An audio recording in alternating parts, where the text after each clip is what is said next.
David Mitchell sat in Anderson's cafe with 2 coffee cups like every Saturday morning. One for him, one for the wife who'd been gone 3 years. The small corner booth smelled of burnt beans and regret. When Tyler Brooks stumbled in drunk and knocked his table, David said nothing. When Tyler mocked him, called him weak, David stayed silent. The slap came hard across his face. 2 seconds. That's how long David's training gave him to see it coming, to calculate the 17 ways he could break Tyler's arm before the hand ever touched him. Instead, he whispered 2 words to himself. Don't move. The same command he'd given in deserts where men disappeared, where his call sign was something people didn't say out loud. The cafe went silent. Tyler laughed, and the most dangerous man in the room sat perfectly still, his son's drawing in his pocket, coffee spilled across a dead woman's cup. Because some men are legends for what they can do. Others become legends for what they choose not to do. The coffee had been cooling for 23 minutes when Tyler Brooks pushed through the glass door at 7:42 on a Saturday morning in October. David watched it happen in the window's reflection, the door swinging wide, the stumble over the threshold, the drunk confidence that came from never facing consequences. He'd learned to read bodies the way other people read books, posture, gait, the micro-adjustments that telegraphed intention. Tyler Brooks was a walking broadcast of trouble looking for somewhere to land. Sarah's cup sat across from him, black coffee, untouched. 3 years of Saturdays, and the ritual had calcified into something he couldn't explain and wouldn't try to. Mrs. Anderson had stopped charging him for the second cup after the first month, hadn't asked questions, just poured it, set it down, walked away with the practiced efficiency of someone who understood that some griefs didn't fit into words. Anderson's cafe occupied a corner in a neighborhood that had given up on improvement decades ago. Cracked vinyl booths, yellowed ceiling tiles stained by years of cigarette smoke from before the ban. A coffee maker that sounded like it was dying every time it brewed. David came here because it was cheap, because nobody knew him, because the anonymity felt safer than the apartment where Ryan's drawings used to cover the refrigerator, and now there were just 3 magnets holding a school calendar. Tyler and his friends took the booth by the counter. Loud, performing sobriety while failing at every metric. Mrs. Anderson poured coffee with the resigned expression of someone who'd kicked out better drunks than these. David kept his eyes on his own cup, kept his breathing steady. 4 counts in, 4 counts hold, 4 counts out.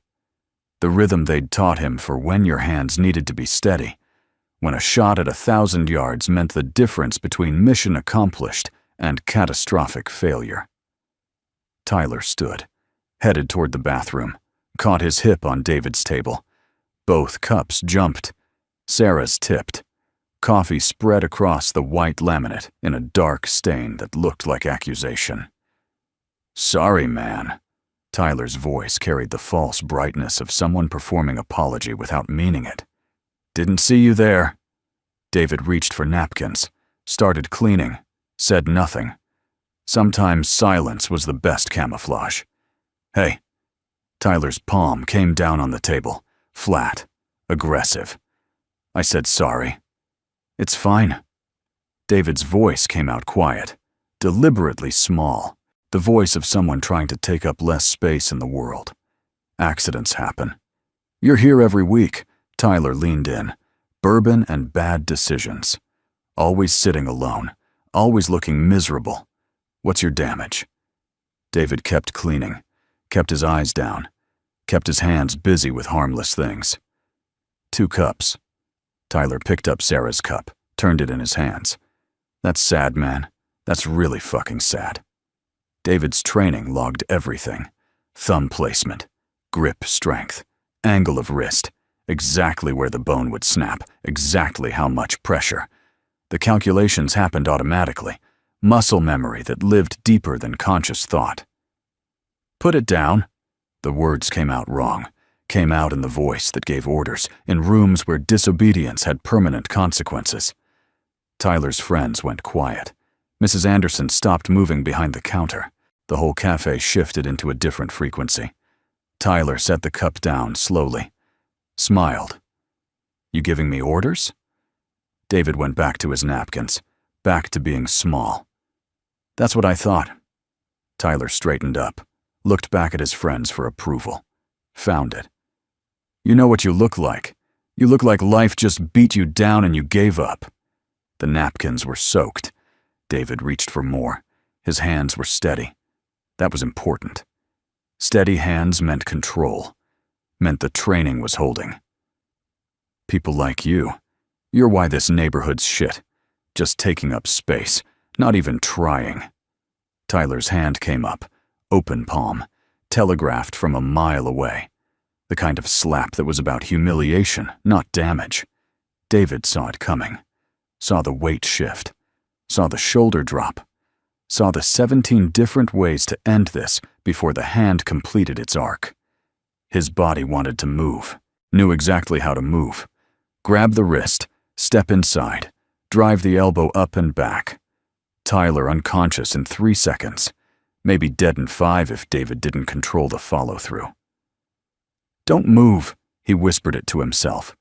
The mantra, the only thing standing between who he was and who he'd been. The slap cracked across his cheek. Sharp, loud. The sound of it filled the cafe like breaking glass. David's head snapped to the side. The burn spread across his face, and every cell in his body screamed to retaliate, to do what he'd been trained to do, to become what he'd been before Sarah and Ryan and the terrible accident that had taken one and left him responsible for the other. He sat perfectly still, hands on the table. Breathing in force. Tyler laughed. His friends laughed. They walked out performing victory. The door chimed behind them. The cafe stayed frozen. Mrs. Anderson stood in the kitchen doorway with a dish towel. A trucker at the counter found his coffee fascinating. The woman with the laptop in the window booth suddenly had urgent typing to do. David's hands were shaking now, not from fear, from restraint, from the enormous effort of not doing what every instinct demanded. His phone buzzed. Text from Ryan's school. Reminder about early dismissal today. Robotics club canceled. Could he pick up at 2? He could. He always could. That was the job now. Being there. Being present. Being the father Ryan needed even when he had no idea how to do that. David stood, left money on the table, walked past the bathroom where he could still hear Tyler's voice spinning the story. Walked out into October sunlight that felt too bright for what had just happened. His truck was 15 years old. Rust, cracked windshield, all the markers of someone barely making it. He sat in the driver's seat and didn't start the engine. Just sat there, breathing, counting, trying to push the adrenaline back down to wherever it lived when he wasn't using it. Don't move, don't move, don't move. The first time he'd said it, he'd been 22 years old, lying in sand, watching a target through a scope.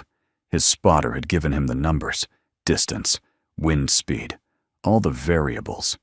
And when everything aligned, David had whispered it, "Don't move," and squeezed the trigger. Clean shot. The kind that built reputations in communities that didn't officially exist. The last time he'd said it had been different. 3 years ago. 2 in the morning. He'd woken up in a room with no windows, in his mind, in a place where he'd spent 6 months doing things that didn't have names. And Sarah had touched his shoulder, trying to wake him from the nightmare, trying to help. His hand had moved, grabbed her wrist, started the sequence before his brain caught up, before he remembered where he was, before he understood that this was his wife, not a threat. She'd screamed, pulled away, looked at him with eyes that reflected something he'd never seen there before. Fear. Not the abstract kind. The specific crystalline fear of someone who'd just seen the monster wearing her husband's face. He'd frozen, whispered it.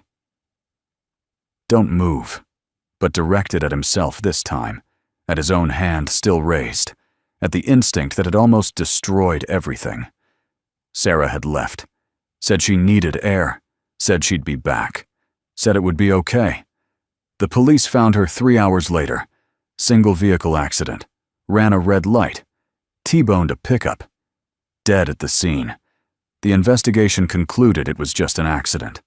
No alcohol, no mechanical failure, just someone distracted, someone upset, someone running from something that lived in her own house, running from him.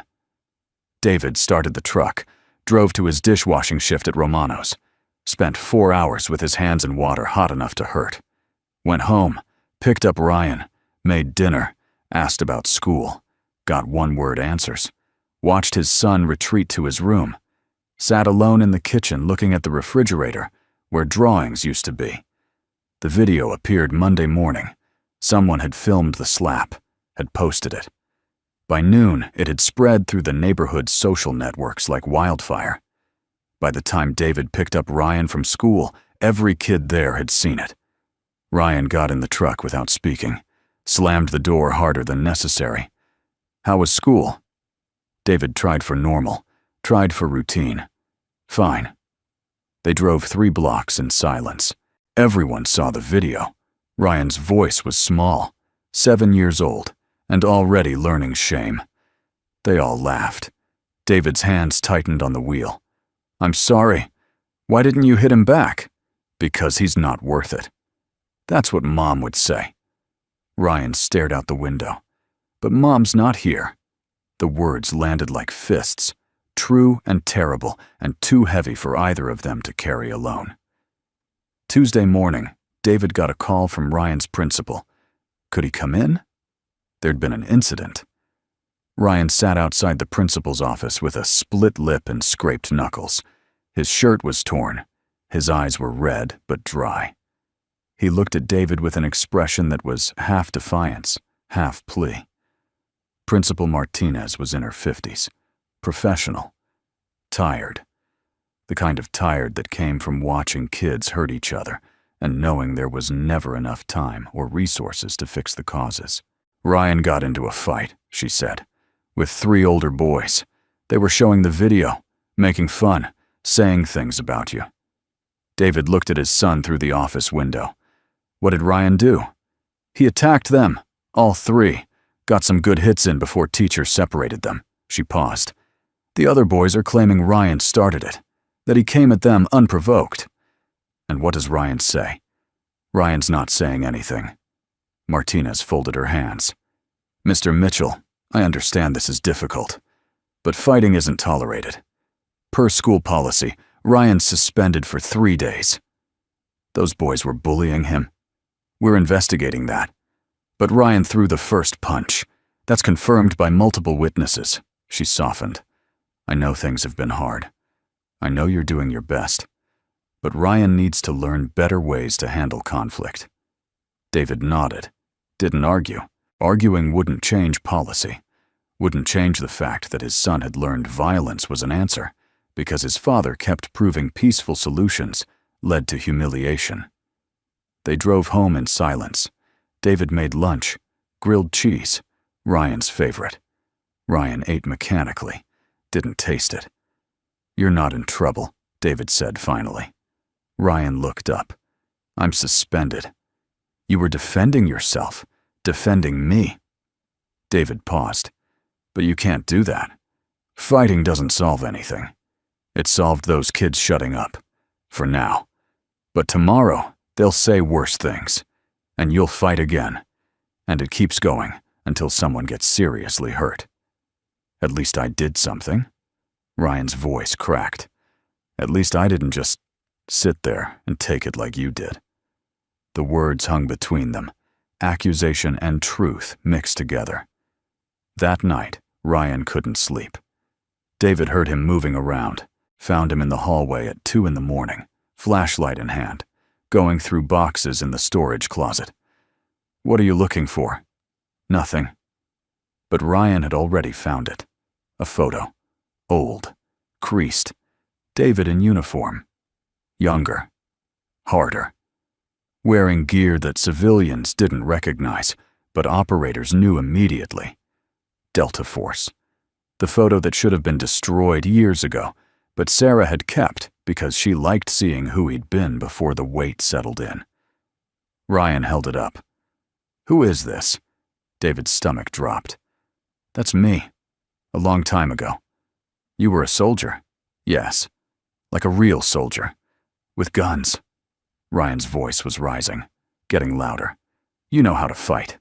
Ryan, you know how to fight." Ryan threw the photo. It hit the wall. Glass cracked. "You just won't. You just let people hit you. You let everyone think you're weak." "It's not that simple." "Yes, it is." Tears now. Angry tears. 7-year-old rage at a world that didn't make sense. You could have stopped him. You could have made it stop.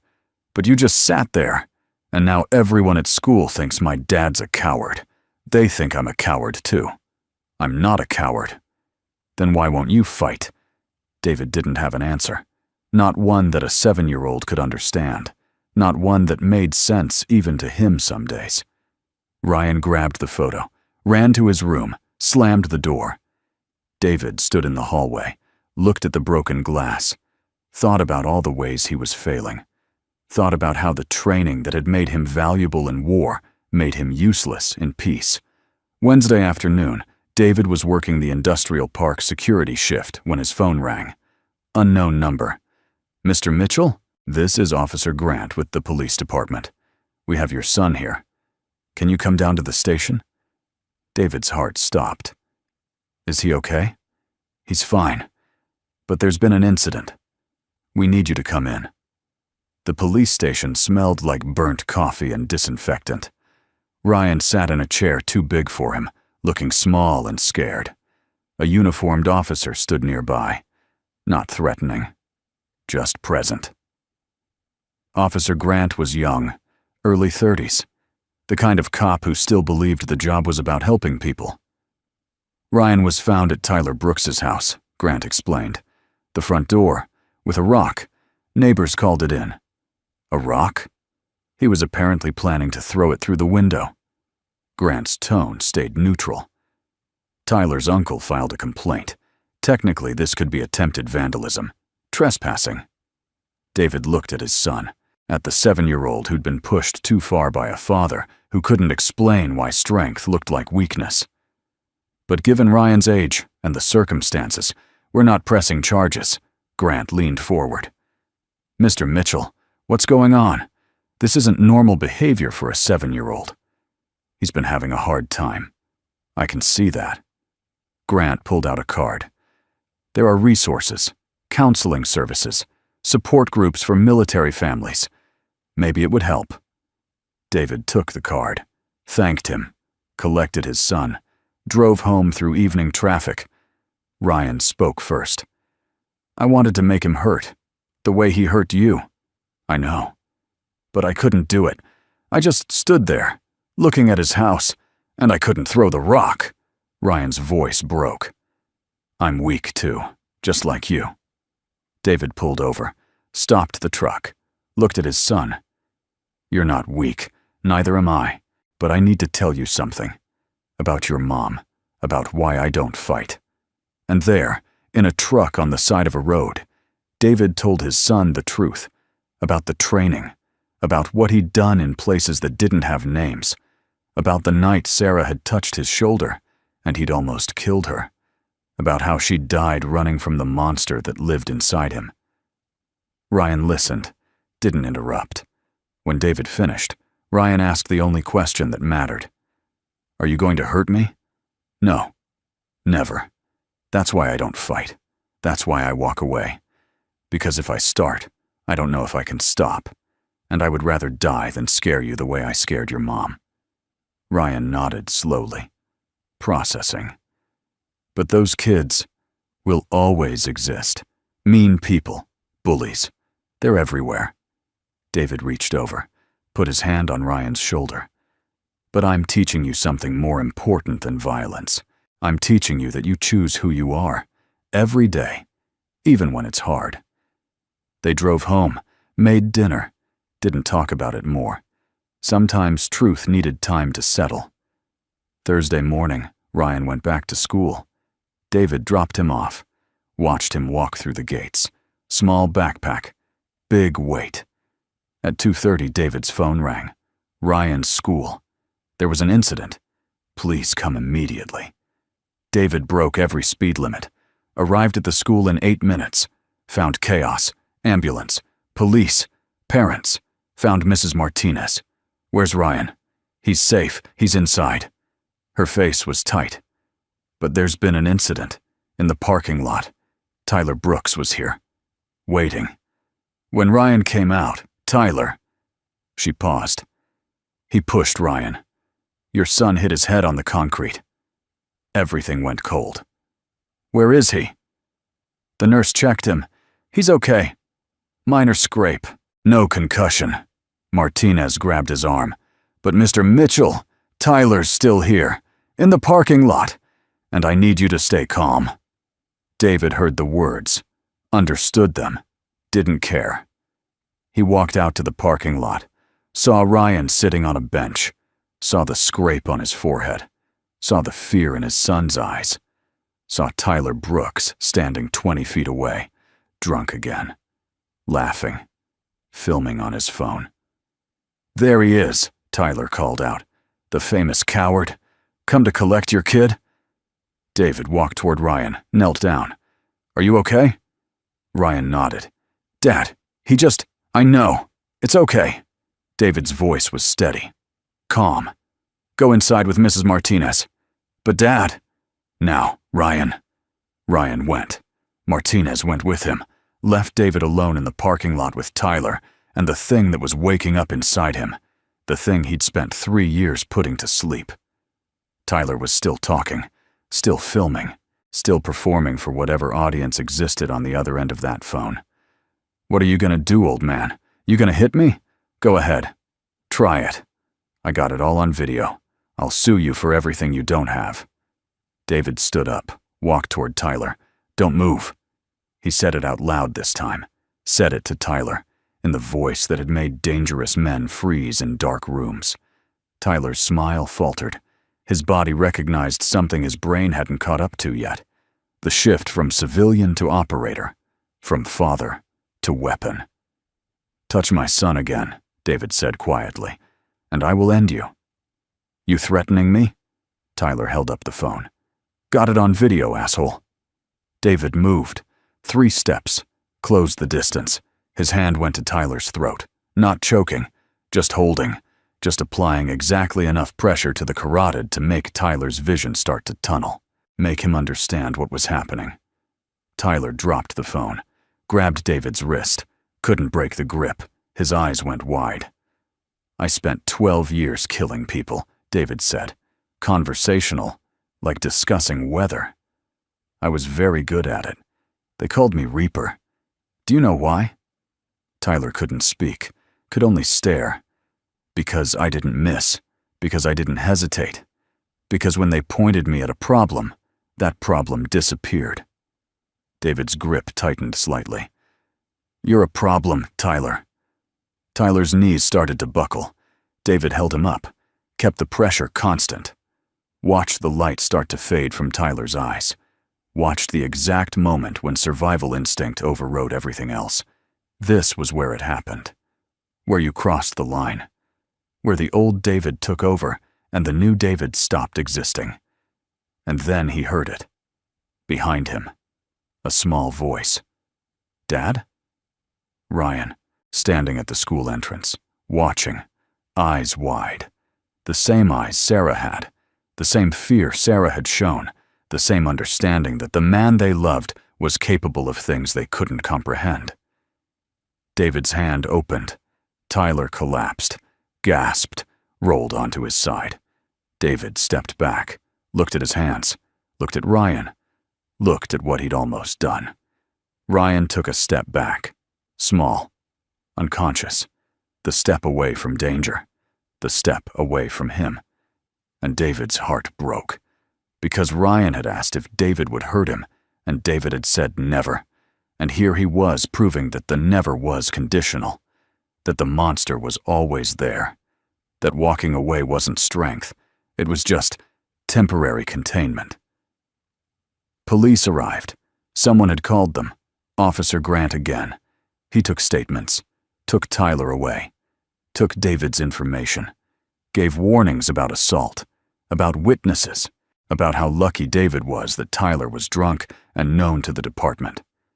Mrs. Martinez kept Ryan inside. Kept him safe from his father.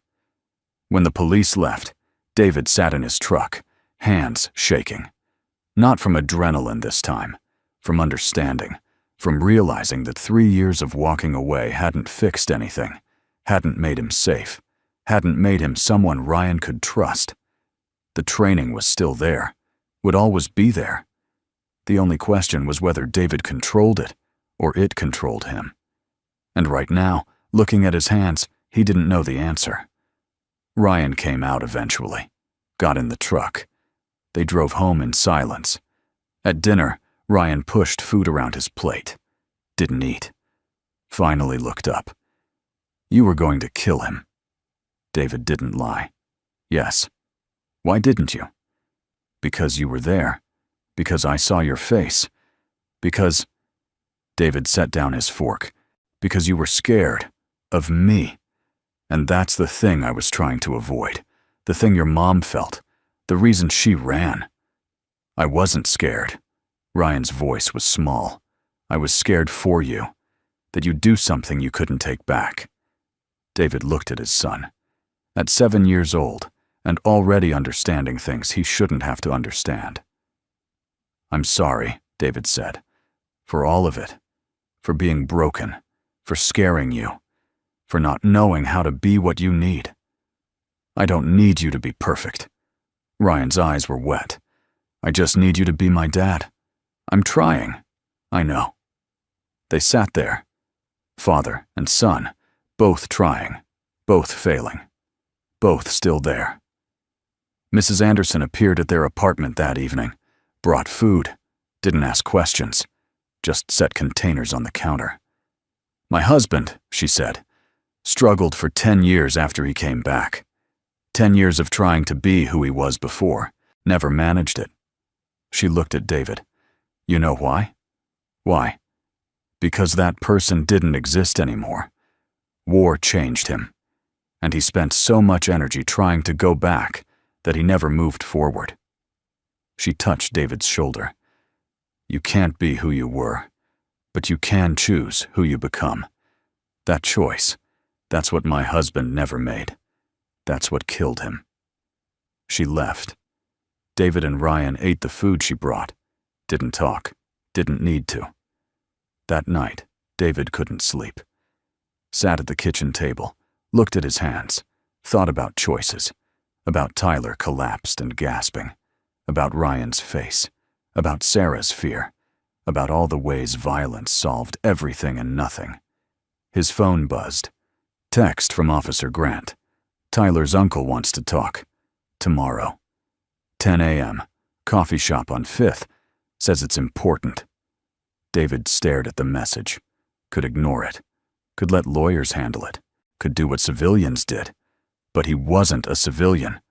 Never would be. The training didn't fade. The instincts didn't disappear.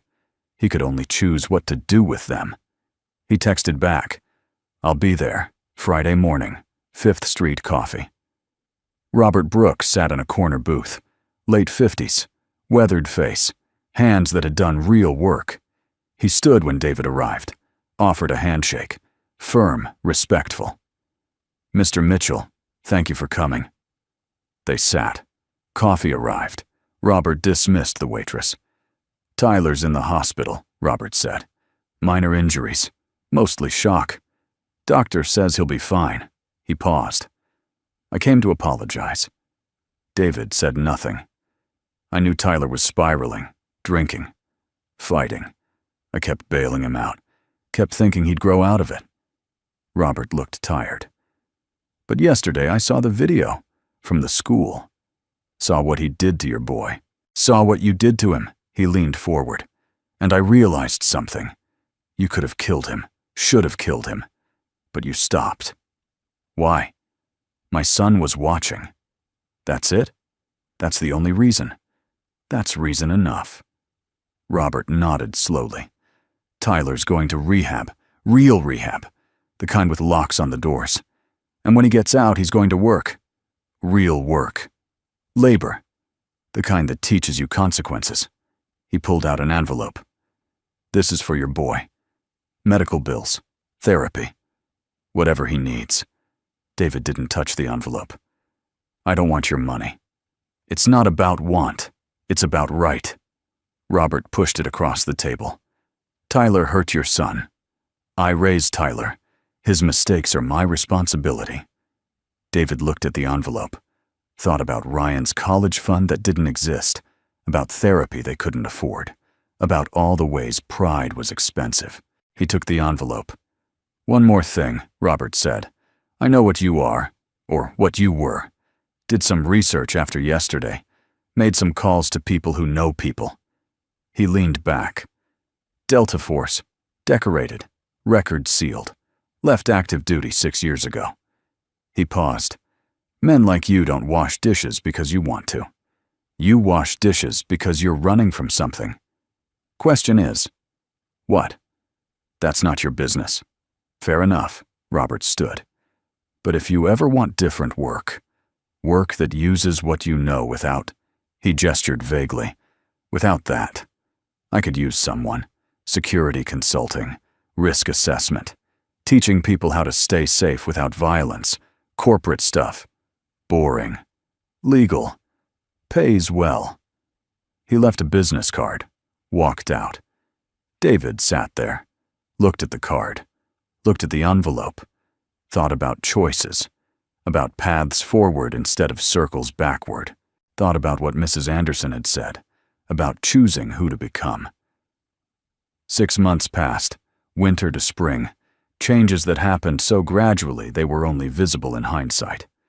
Tyler got out of rehab, got a job, stayed sober, sent a letter to Ryan, apologizing, didn't ask for forgiveness, just acknowledged harm. Ryan went to therapy, twice a week at first, then once.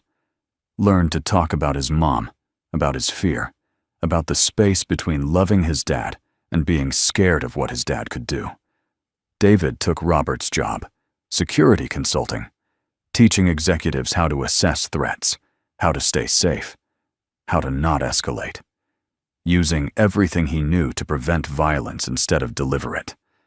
The pay was enough to move apartments, to a better neighborhood, to a place where Ryan could play outside. And every Saturday, David went to Anderson's cafe. Same booth, same time.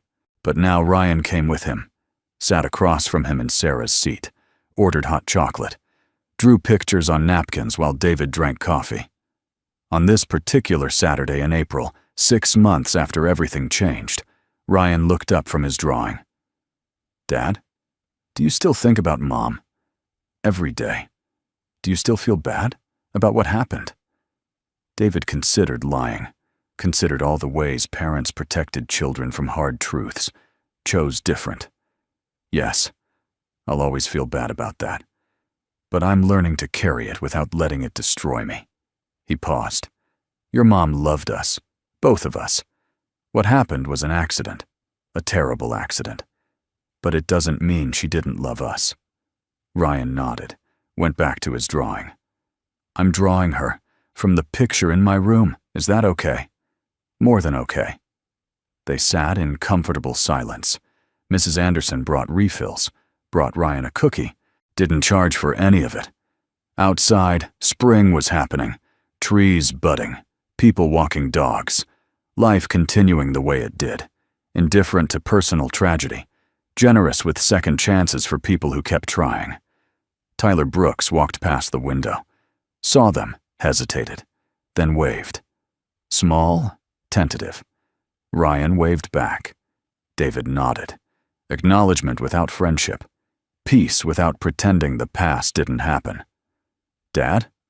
Ryan put down his crayon. I'm glad you didn't kill him, that guy. Me too. Because if you had, you'd be gone, and I'd be alone, and that would be worse than anything. David's throat closed. He reached across the table. Ryan's hand was small in his. still trusting, still willing to believe his father could be better than his worst moments. "I'm not going anywhere," David said. "That's a promise." "Good." Ryan squeezed his hand, went back to drawing.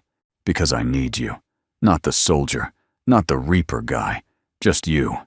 Just my dad." "Just your dad," David repeated, testing the words, finding them enough. They finished their coffee, finished the hot chocolate, walked out into spring sunshine.